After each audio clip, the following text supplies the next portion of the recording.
Hi Year 11, this short video is going to explain the yearly exam coming up for English for both Advanced and Standard. Okay, so as we watch this video, please follow along on your gold sheet. So you can see that the notification is for both Standard and Advanced because there is a shared component in the paper. It's your third and your final assessment for English, and it's weighted at 30%. Now the assessment notification will, as it says on the bottom there, means you have to check your exam timetable for the exact time and date of the English paper, but the exams are usually scheduled starting in week 8 and English tends to be the first paper. We're issuing this early so that you understand how the coursework that you're doing in class will be assessed at the end of this term, and also to give you plenty of time to revise and study for this exam. Okay, so you'll also see on the bottom of the front page of your gold sheet that these are the outcomes being assessed. So we are assessing Standard and Advanced. The 3 outcomes for each course are there for you to look at. Okay, so the paper has 2 parts, and I'll talk you through both sections. So you're going to be assessing Module B and Reading to Write. You will have 10 minutes reading time, followed by an hour and a half to write your answers. 10 minutes reading time is genuinely just for you to read. You cannot mark the paper during this time in any way. At the end of the 10 minutes, the exam supervisor will say your writing time starts now, and it's up to you to manage that time. You will have an hour and a half to complete 2 sections. The first section is Reading to Write, so we're actually taking you back to the content that we did in Term 1.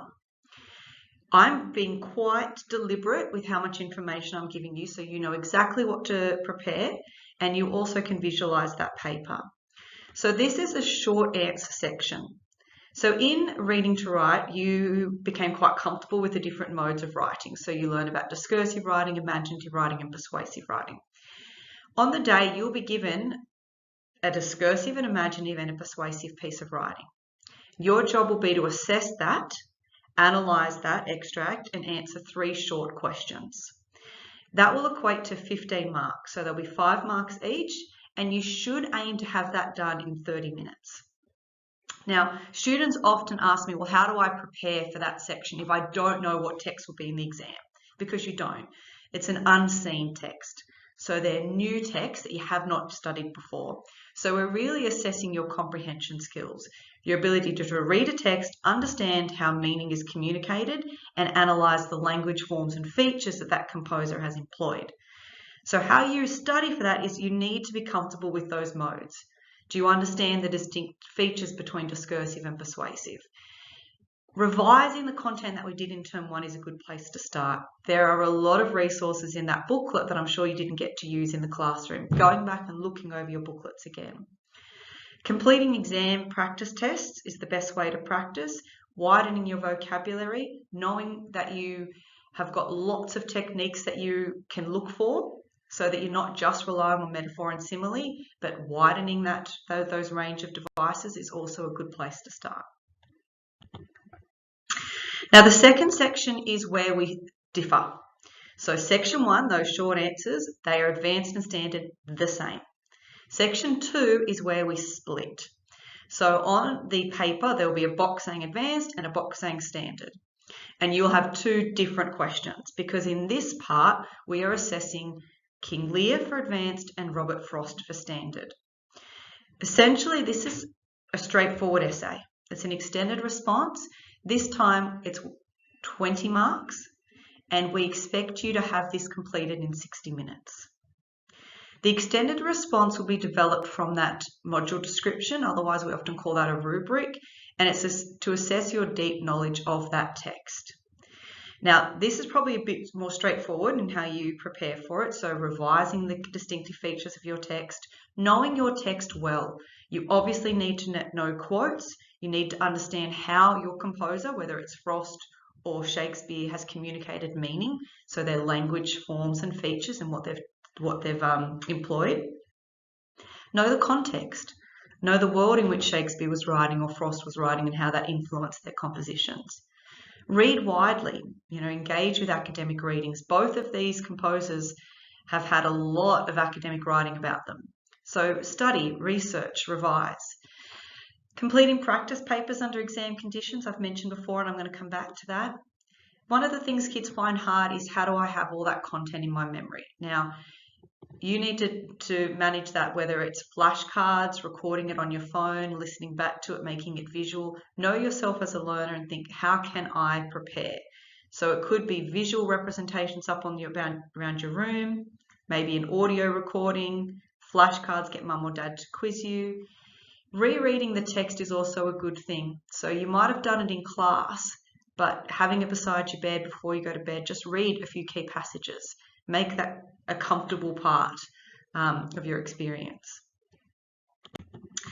All right, so your teachers will obviously help you prepare for this, and there's going to be a lot of activities in class as well to help you prepare. But you do need to be getting exam ready.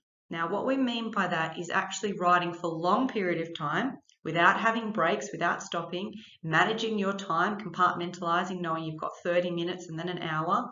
So the best way to do that is complete multiple practice papers under exam conditions.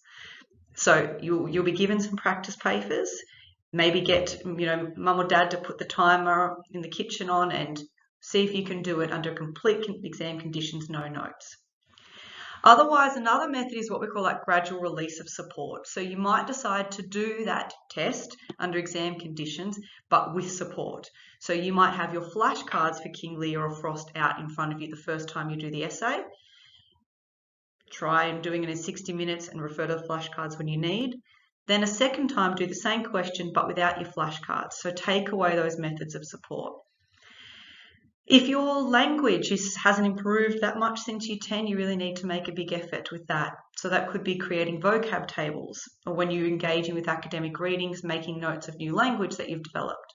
Concept mind maps. So you might have one big A3 piece of paper with the key ideas from Lear or Frost, or visual summaries, whether that's tables or graphs, things that are going to help that become part of your memory.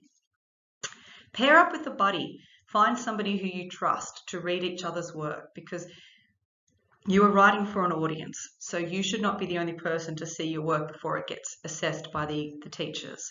So pair up with somebody, edit each other's work, check clarity, ask each other questions, quiz each other. Manage your time wisely, setting deadlines. Start studying now. Think about what you need to achieve between now and that week 8 time frame. And my last message about tips for study is making study active, not passive. So just rereading notes is quite passive. You want to make your study hard. So it could be memorization techniques, quizzing or things like that, not just writing it out neatly in colored pen. You need to be thinking about being active in this process. Your teachers will also talk to you about the requirements for the exam. So when we get closer to week 8, you'll be getting information from Miss Moran, particularly about where to go for the exam, what the test will involve, what necessary requirements are. If you have any questions about that, see your English teacher, or you can also come and see me. All right, thanks Year 11. Good luck and study hard.